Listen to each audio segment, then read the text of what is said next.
Hi friends, welcome to my YouTube channel Sanjay academy. आज के video में हम लोग बात करने वाले हैं कि आंसर की को चैलेंज कैसे करें, नॉर्मलाइजेशन होगा कि नहीं होगा, आपकी रिवाइज आंसर की आएगी कि नहीं आएगी, और आपका जो है नेक्स्ट सीटेट कब आएगा और रिजल्ट इसका जो है कब तक जारी हो सकता है। तो इन्हीं पॉइंट्स पर हम लोग बात करेंगे। देखिए, जो आपकी आंसर की है वो तो 1 तारीख को आ गई थी, ठीक है, और आपने अच्छी प्रकार से उसको मैच कर लिया होगा और बारीकी से कर लें, बहुत ज़्यादा एक नहीं 2 बार कर लें, दोबारा कर लें कि हो सकता है एक बार में आपने ऊपर नीचे कुछ कर दिया हो, ठीक है। अब देखिए, जो अगर आपने जो आंसर मैच किए हैं, अगर आपको लग रहा है कि वो गलत हैं, ठीक है, तब आप उन क्वेश्चंस को चैलेंज कर सकते हैं। किस प्रकार से चैलेंज करने हैं, कैसे चैलेंज करने हैं? देखिए, जो आंसर की को चैलेंज करने की जो डेट है वो है 1 जनवरी से 5 जनवरी। तो इसमें आज 3 जनवरी हो गई है, तो 2 दिन ही आपके पास शेष बचे हैं। इस बार सीबीएसई ने इतनी ज़्यादा वाहियात आंसर की दी है कि कुछ कह नहीं सकते। पता नहीं कहाँ से लॉजिक लगाकर किस आधार पर उसने आंसर दिए। बहुत सारे क्वेश्चंस के जो आंसर हैं वो बिल्कुल जिंदा गलत हैं, ठीक है, जिनको देख कर ही आप बता सकते हैं कि इसका आंसर गलत है। अब उसके लिए आपको 1000 रुपये पे करने पड़ेंगे। देखिए, चैलेंज करने के लिए आपको जो है 1000 रुपये पर क्वेश्चन आपको चैलेंज करने के लिए देने पड़ेंगे।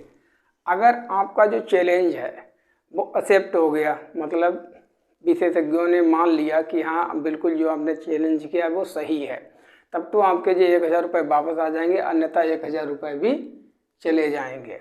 एक तो वैसे रुपए इतने फार्म भरने में जाते हैं और अब 1000 रुपये पर क्वेश्चन के दो। अब वो उसमें भी अगर सही हो गया तब तो मिल जाएंगे, नहीं सही माना गया तो वो गलत हो जाएंगे, मतलब वो चले जाएंगे, आपको रिफंड नहीं होंगे। और बहुत ज़्यादा जो है, कम से कम मान लीजिए अगर 10 क्वेश्चन चैलेंज हुए हैं तब 10 में से ये मान के चलिए आप 2-3 क्वेश्चन ही माने जाएंगे। बिल्कुल बहुत ज़्यादा वो माइनर लेवल पर जाके विशेषज्ञ होते हैं, करते हैं। और आप जो रिसोर्स लगाएं, मतलब ये माना जाता है कि आप किस बेस पर इस क्वेश्चन को चैलेंज करें, तो उसमें एनसीईआरटी का रिसोर्स लगाना, क्योंकि अन्य वाले रिसोर्स को वो मानते नहीं हैं। या तो कोई बहुत ज़्यादा रिनाउंस्ड बुक हो, रिलायबल बुक हो, आप उसका रेफरेंस लगा सकते हैं। तो इस प्रकार से आपको आंसर की को चैलेंज करना है। अब देखिए, आपके नंबर बढ़ेंगे। किस प्रकार से आप नंबर बढ़ते हैं? आप 10 अगर क्वेश्चन चैलेंज किए गए और इसमें 2 या 3 सही मान लिए सीबीएसई ने, तो वही नंबर यहाँ पर आपके ऐड हो जाएंगे। अगर और जिसमें जेड मिला हुआ है उसका नंबर आपको सभी को मिलने वाला है, क्योंकि जिसके ऑप्शन ही सभी गलत हैं या उसके सभी ऑप्शन सही है तो उसमें जेड है। जेड का मतलब है कि वो सभी ऑप्शन सही है और एक कॉमन नंबर आपको मिल जाएगा। तो बहुत ज़्यादा मैं कहूँ कि 8 से 10 नंबर बढ़ जाएंगे, ऐसा तो गलत है, लेकिन 1 से 2 नंबर जो है आपके बढ़कर ही आते हैं, ठीक है।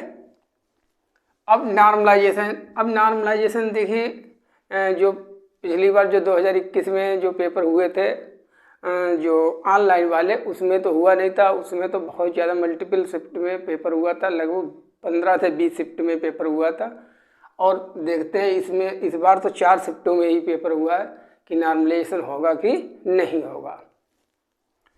रिजल्ट, हाँ, फिर जब आप इसको चैलेंज कर देंगे फिर आएगी आपकी रिवाइज आंसर की, मतलब जो सही माने जाएंगे उनमें करेक्शन कर दिया जाएगा।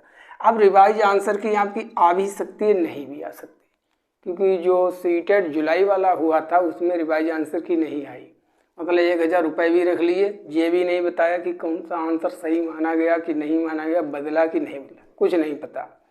और चैलेंज करने में ऐसा होता है कि जो अगर एक भी व्यक्ति अगर एक क्वेश्चन को चैलेंज कर देगा तो ऑल इंडिया में वो अगर सही माना गया तो उसका नंबर सभी को मिलेगा। तो ऐसा ज़रूरी नहीं है कि जो करेगा चैलेंज केवल उसी का नंबर बढ़ेगा। तो इस बात से आप बेफिक्र रहिए।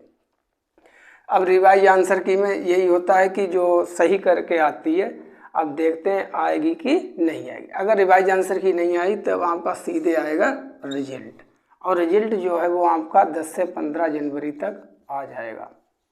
देखिए, अगर रिवाइज आंसर की आई तब तो रिजल्ट हो सकता है 2-1 दिन डिले हो जाए, अन्यथा जो है आपका इस डेट के अंतर जो है सीटेट का जो है रिजल्ट बिल्कुल आ जाएगा। नेक्स्ट सीटेट कब होगा? नेक्स्ट सीटेट का जो नोटिफिकेशन है वो फरवरी के फर्स्ट वीक में आ जाएगा। ऐसे नियम है, जब से जून 2011 से सीटेट शुरू हुआ है कि साल में 2 बार होता है सीटेट, लेकिन किसी किसी साल में तीन बार भी हुआ। जैसे जो अभी 2024 में 3 बार हुआ था, एक जनवरी में हुआ था, जुलाई में हुआ और अभी लेटेस्ट दिसंबर में हुआ। क्योंकि फरवरी में आ जाएगा, फिर जो पेपर आपका होगा जाके हम मान लीजिए जुलाई में, फिर लास्ट दिसंबर में फिर पेपर होगा। तो अगर इस बार आपका क्लियर हो गया तो उससे ज़्यादा खुशी की बात क्या हो सकती है, बार बार देने की कोई वो थोड़ी ना पड़ी है। ठीक है, अब देखते हैं नॉर्मलाइजेशन होगा कि नहीं होगा और कब तक आपकी जो है रिवाइज आंसर की आती है कि नहीं आती है, कि डायरेक्ट रिजल्ट ही देखने को मिलता है। Thank you for watching.